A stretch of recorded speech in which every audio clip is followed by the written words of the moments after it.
Mabuhay mga kaibigan! Alam kong maraming sa inyo ngayon ang nararamdaman ang bigat ng pagkabigo, ang sakit ng pag-aalala sa hinaharap, at ang pagdududa kung kailan ka ba talaga abante sa buhay. Pakiramdam mo ba na gaano man kahirap ang iyong pagtatrabaho, gaano man karami ang iyong sinasakripisyo, tila ba may di nakikitang hadlang na humahawak sa iyo pabalik? Para bang may mga buhol na gumagapos sa iyong profesional na paglalakbay, na humahadlang sa pag-usad ng iyong karera, ng iyong negosyo, o ng iyong mga pangarap? Kung nararamdaman mo iyan sa kaibuturan ng iyong puso, kung ang bawat salita ay tumatagos sa iyong kaluluwa, manatili ka lang dahil ang video na ito ay ginawa para sa iyo. Ngayon, ibubunyag ko sa inyo ang isang lihim, isang makapangyarihang susi, na hindi lang magbubukas ng pinto sa iyong profesional na tagumpay, kundi aalis din ng mga buhol na matagal nang gumagapos sa iyo, at magpapalaya sa iyo upang abutin ang napakalaking potensyal na alam kong taglay mo. Ito ay isang bagay na pinaniniwalaan ng marami at pinatutunayan ng mga buhay na binago nito. Kaya kung handa ka nang baguhin ang takbo ng iyong kapalaran, kung handa ka nang kalagin ang mga buhol na yan, magpatuloy ka sa panonood. Naiintindihan ko ang pakiramdam ng pagiging stuck. Naalala ko, noong nagsisimula pa lang ako sa aking propesyon, naranasan ko rin ang paulit-ulit na pagkabigo. Nagpapadala ako ng resume, umaasa, nagdarasal, pero tila ba walang pumapansin. Pakiramdam ko, gaano man kahusay ang aking galing, gaano man kasipag ang aking pagtatrabaho, hindi ito sapat. Nakita ko ang ibang tao na tila ba madaling nakakakuha ng mga oportunidad, habang ako ay nananatili sa parehong kinalalagyan. Alam kong masakit ang pakiramdam na yan, ang pagdududa sa sarili, ang pagtataka kung may kulang ba sa akin. Marahil ikaw din ngayon ay nasa parehong sitwasyon. Ikaw ba ay naghahangad ng promotion, ngunit tila ba palagi kang nalalagpasan?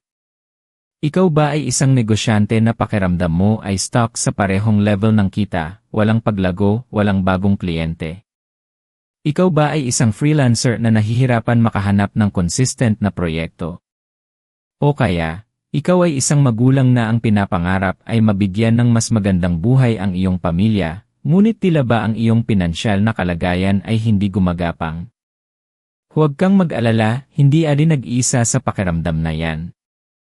Maraming tao ang nakakaranas nito. Pero ang magandang balita, mayroong paraan upang kalagin ang mga buhol na yan.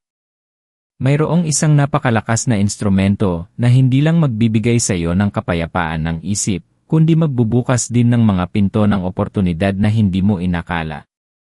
At ito ay ang makapangyarihang rosaryo sa Maria tagapagkalag ng mga buhol. Maaaring naririnig mo na ang tungkol sa debosyon na ito, o marahil ito ay bago sa iyong pandinig. Ngunit hayaan mong ipaliwanag ko sa iyo kung bakit ang debosyong ito ay hindi lamang isang simpleng panalangin, kundi isang game changer, isang transformational tool na kayang baligtarin ang lahat ng akala mong imposible. Hindi ito basta-basta dasal lang. Ito ay isang paraan ng pakikipag-ugnayan sa Diyos, sa pamamagitan ng mahal na Birheng Maria, upang kalagin ang mga buhol na nagtatali sa ating buhay, buhol ng takot, buhol ng pagdududa, buhol ng kawalan ng kumpiyansa, buhol ng pagkabigo, at maging buhol ng mga maling desisyon na humahadlang sa ating profesional na pag-unlad. Alam mo, ang karaniwang tingin natin sa problema ay puro practical lang. Kulang sa skills, kulang sa koneksyon, kulang sa puhunan, o kaya masama lang talaga ang ekonomiya. At totoo, may papel ang mga yan. Ngunit, ang hindi natin madalas nakikita, ay ang malalim na ugat ng mga problemang ito sa espiritual na aspeto ng ating buhay. Ang takot na sumubok ng bago, ang pagdududa sa sariling kakayahan, ang mga sugat ng nakaraan na humahadlang sa ating pagiging buo-lahat, yan ay espiritual na buhol. At hanggat hindi natin kinakalag ang mga buhol na ito, patuloy silang magiging balakid. Gaano man karami ang ating basahin na self-help books o gaano man karami ang ating seminar na puntahan. Naaalala ko ang kwento ni Liza, isang graphic designer na napakagaling sa kanyang propesyon. Talagang creative siya at ang kanyang mga gawa ay world class. Ngunit, lagi siyang nasa freelance at nahihirapan siyang makakuha ng stable na trabaho. Nag-apply siya sa iba't ibang kumpanya, at madalas ay nakakarating siya sa final interview, pero sa huli, hindi pa rin siya tinatanggap. Unti-unti, nawawalan na siya ng pag-asa. Nagsimula siyang magduda sa sarili, na baka hindi siya sapat, o baka may masamang mangyayari sa kanya. Naging buhol ang takot at kawalan ng kumpiyansa sa kanyang puso. Isang araw, ipinakilala ko sa kanya ang debosyon sa mahal na Birheng Maria tagapagkalad ng mga buhol. Sa una, nag-aalangan siya. Naisip niya, paano makakatulong ang dasal sa aking propesyon? Hindi ba dapat ako mag-aral pa ng bagong software? Sabi ko sa kanya, Liza, subukan mo. Hindi ka mawawalan. Ialay mo ang iyong mga pag-aalala, ang iyong mga buhol sa mahal na Birhen. Hayaan mo siyang maging tulay mo sa Diyos. Sa simula, pinilit niya lang, pero habang nagpapatuloy siya sa pagdarasal ng rosaryo araw-araw, unti-unting may nagbago sa kanya. Hindi lang sa pagdarasal. May nagbago sa kanyang pananaw. Naging mas payapa ang kanyang puso.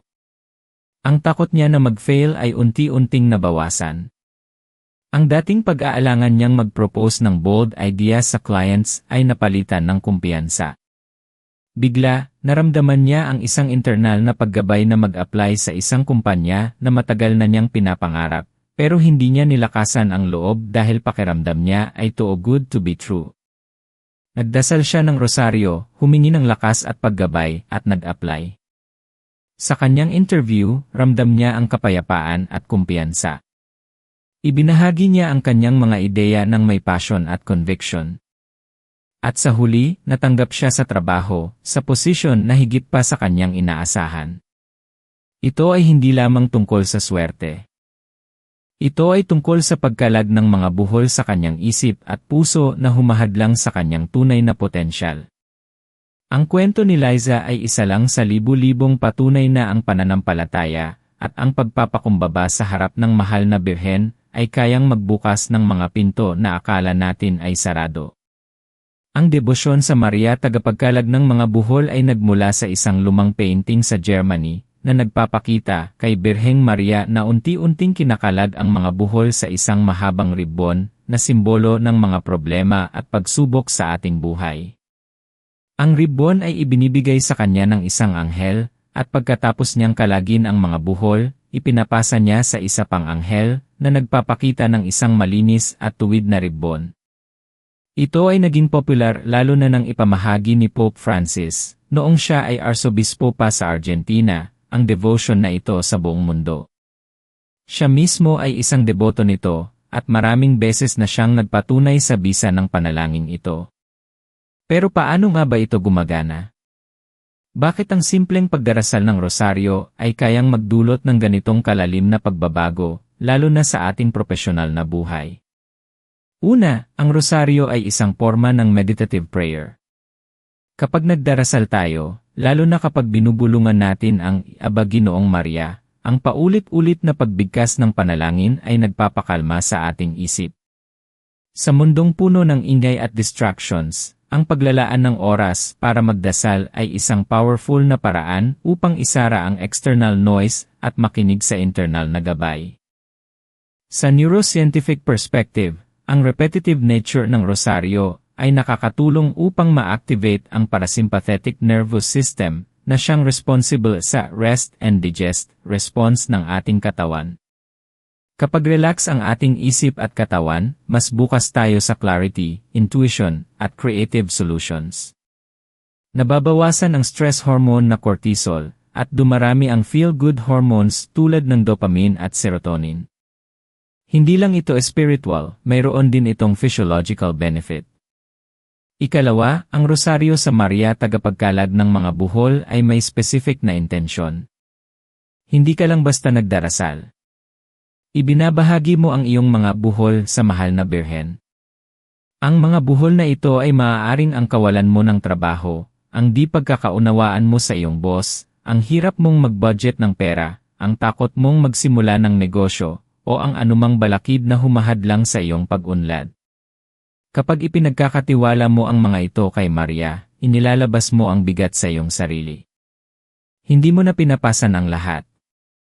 Binibigyan mo ng pahintulot ang isang mas mataas na kapangyarihan na makialam. Hindi ito pagtaka sa responsibilidad. Bagkus, ito ay isang kilos ng pagpapakumbaba at pagtitiwala na nagbibigay daan para sa biyaya ng Diyos na umagos sa iyong buhay. Dehins mo siguro alam, pero marami sa atin ang may mental knots na humaharang sa ating progreso. Halimbawa, ang paniniwalang hindi ako sapat. O kaya, hindi ako karapat-dapat sa malaking sweldo.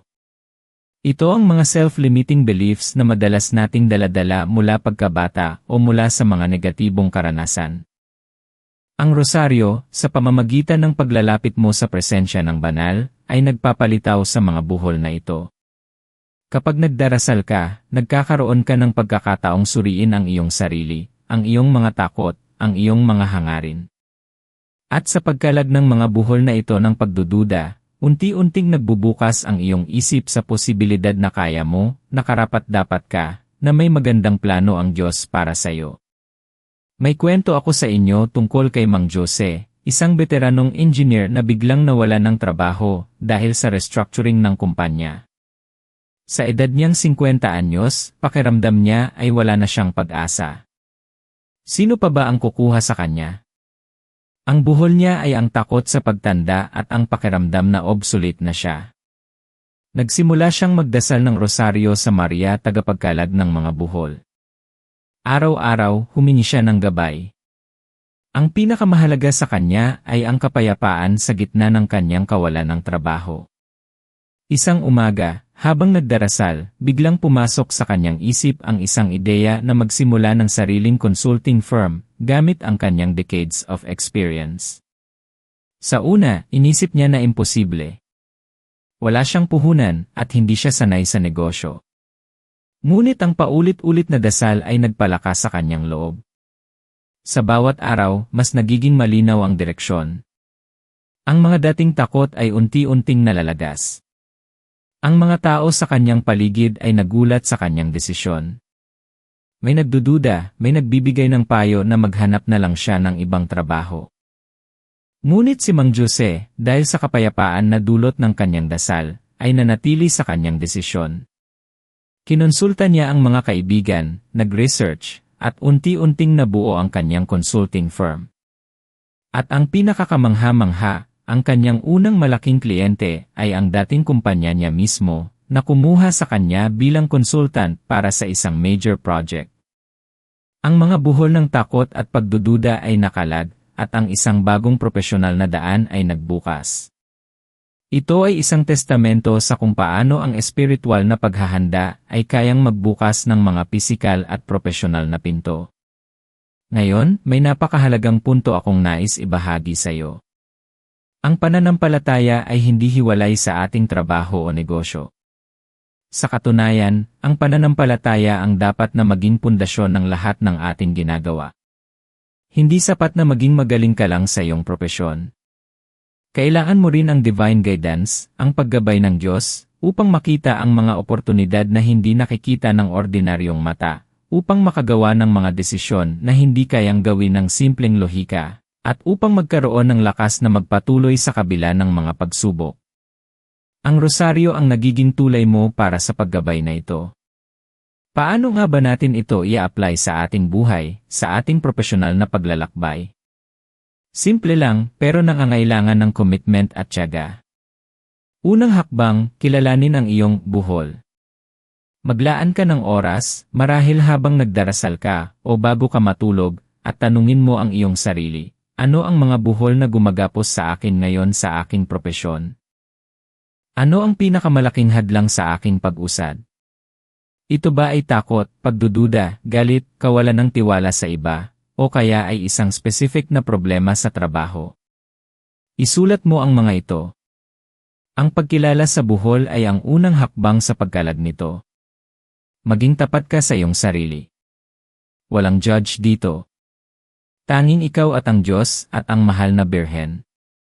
Ikalawang hakbang, matutunan mong magdasal ng rosaryo sa Maria tagapagkalag ng mga buhol. Kung hindi ka pa sanay magdasal ng rosaryo, maraming guide online na makakatulong sa iyo. Ang mahalaga ay ang intensyon mo. Habang dinarasal mo ang bawat misteryo, ialay mo ang iyong mga buhol. Halimbawa, sa bawat decade, ilagay mo ang isang buhol sa iyong isip at ipagkatiwala mo ito kay Maria. Sabihin mo sa kanya, "Mahal na ina, ito ang buhol na gumagapos sa akin, pakiusap, kalagin mo ito sa tulong ng iyong anak na si Jesus." Huwag kang magmadali. Damhin mo ang bawat dasal. Ito ay isang personal na pag-uusap. Ikatlong hakbang, consistency. Hindi ito one-time fix. Ito ay isang proseso. Ang mga buhol na gumagapos sa atin ay hindi nabubuo sa isang gabi. Kaya hindi rin sila kakalagin sa isang gabi. Maglaan ka ng oras araw-araw para sa dasal na ito. Maaaring sa umaga bago ka magsimula sa trabaho o sa gabi bago ka matulog. Ang daily devotion na ito ay magpapalakas sa iyong pananampalataya at magbibigay ng kapayapaan na kakailanganin mo upang harapin ang mga hamon. Ito ang magiging anchor mo sa gitna ng unos. Ika-4 na hakbang, kumilos ng may inspirasyon. Hindi sapat na magdasal lang. Ang pananampalataya na walang gawa ay patay, sabi sa banal na kasulatan. Kapag nagdasal ka, dapat kang maging bukas sa mga inspirasyon, sa mga ideya, sa mga taong ipapadala sa iyo, at sa mga oportunidad na magpapakita. Maaaring biglang pumasok sa iyong isip ang isang paraan upang lutasin ang isang problema sa trabaho, o isang tao na kailangan mong tawagan, o isang training na kailangan mong kunin. Huwag kang mag-alinlangan. Kumilos ka sa inspirasyong iyon. Ang rosaryo ay hindi lang nagpapalakas ng iyong pananampalataya. Naglilinis din ito ng iyong isip upang mas maging malinaw ang iyong paggabay. Gusto ko ring ibahagi ang kwento ni Sarah, isang sales manager na napakabenta, pero may malalim na buhol ng pagiging workaholic. Hindi niya kayang iwanan ang trabaho sa opisina kahit kasama niya ang kanyang pamilya. Nagsimula siyang magkaroon ng health problems dahil sa stress at ang kanyang pamilya ay apektado rin. Ang buhol niya ay ang pakiramdam na hindi siya sapat kung hindi siya laging nagtatrabaho.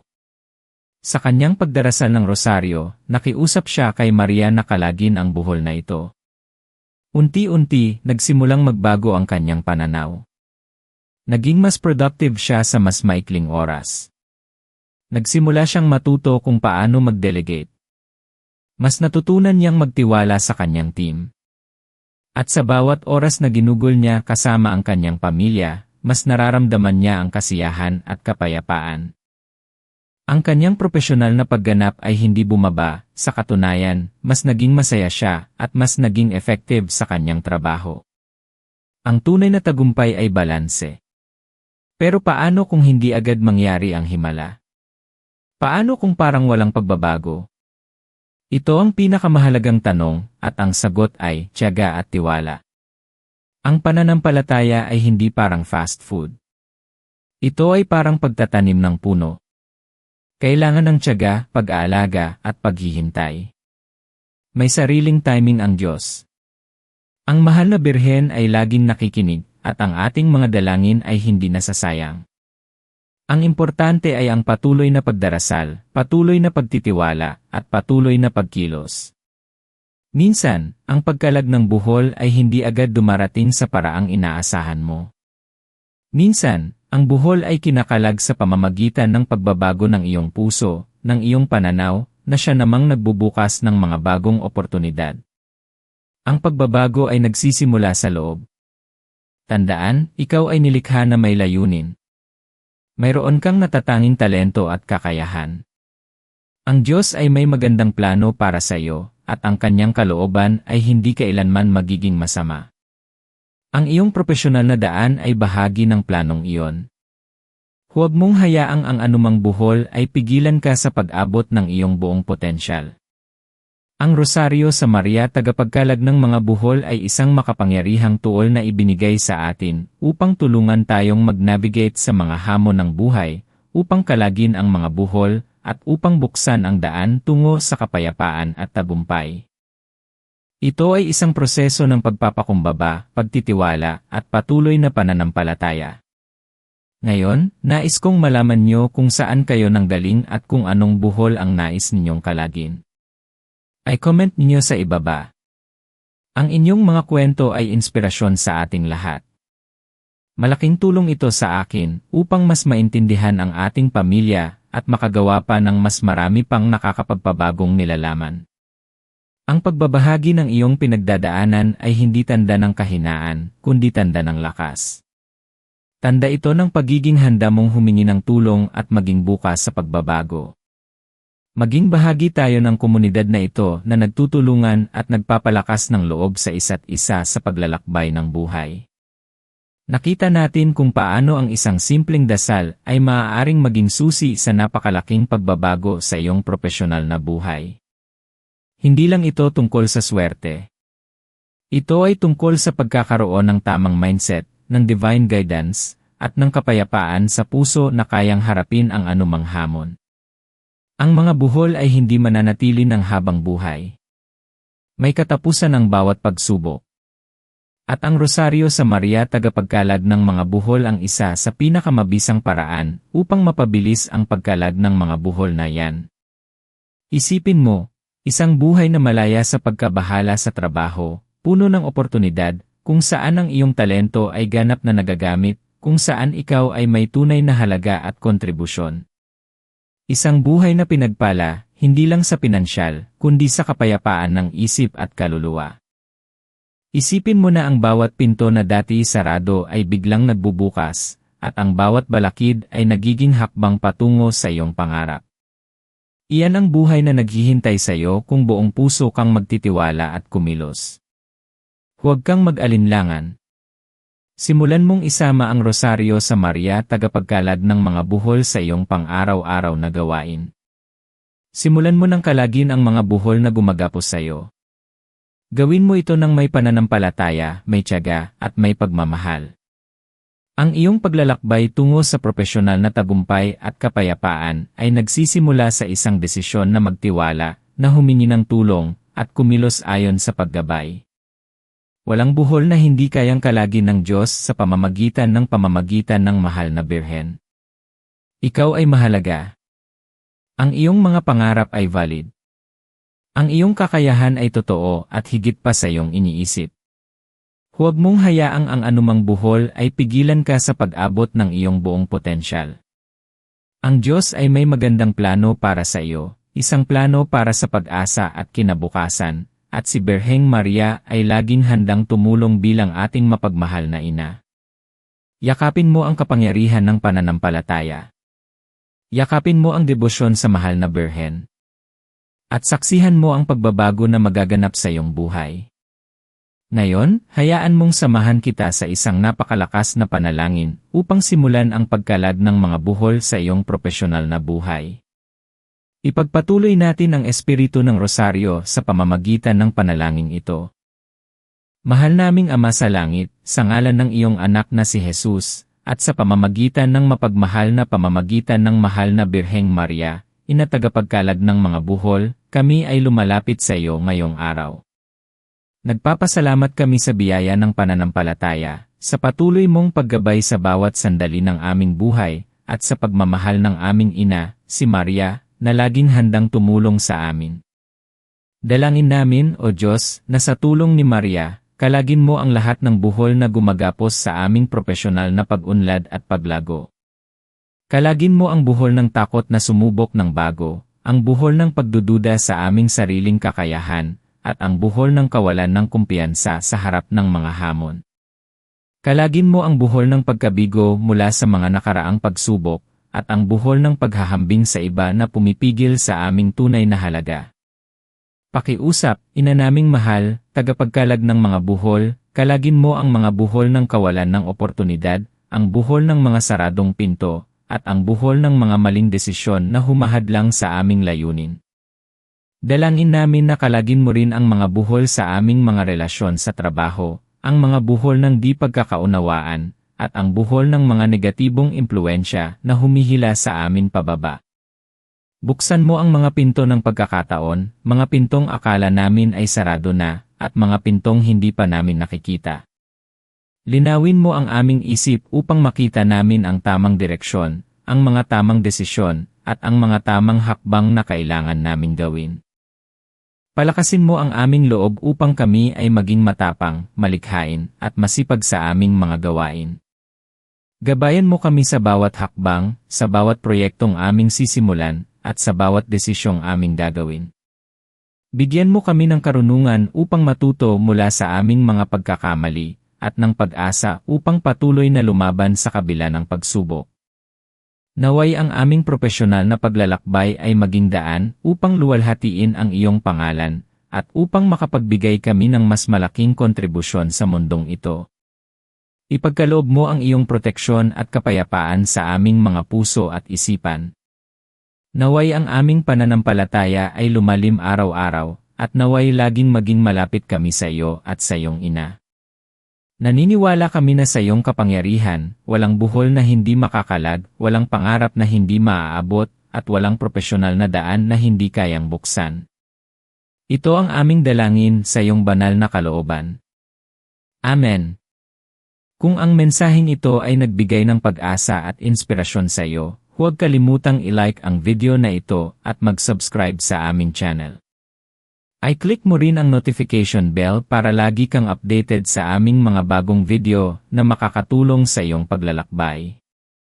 Maging bahagi ng ating lumalaking pamilya ng mga nananampalataya na naghahangad ng tunay na pagbabago at tagumpay sa kanilang buhay. At para mas lumalim pa ang iyong pangunawa sa kapangyarihan ng pananampalataya sa iyong buhay at kung paano ito makakaapekto sa iyong pinansyal na abundance, panoorin mo rin itong susunod na video tungkol sa paano baguhin ang iyong mindset para sa abundance at paglago. Siguradong makakatulong ito sa iyo na mas lalo pang maintindihan ang mga prinsipyo ng pag-unlad na ibinabahagi natin dito. Huwag kang mahihiyang ibahagi ang iyong karanasan o mga katanungan sa comment section. Sama-sama tayong lumago at magbigay inspirasyon sa isa't isa. Ang iyong kwento ay mahalaga, at maaaring ito ang kailangan ng iba upang magkaroon ng pag-asa. Maraming salamat sa panonood.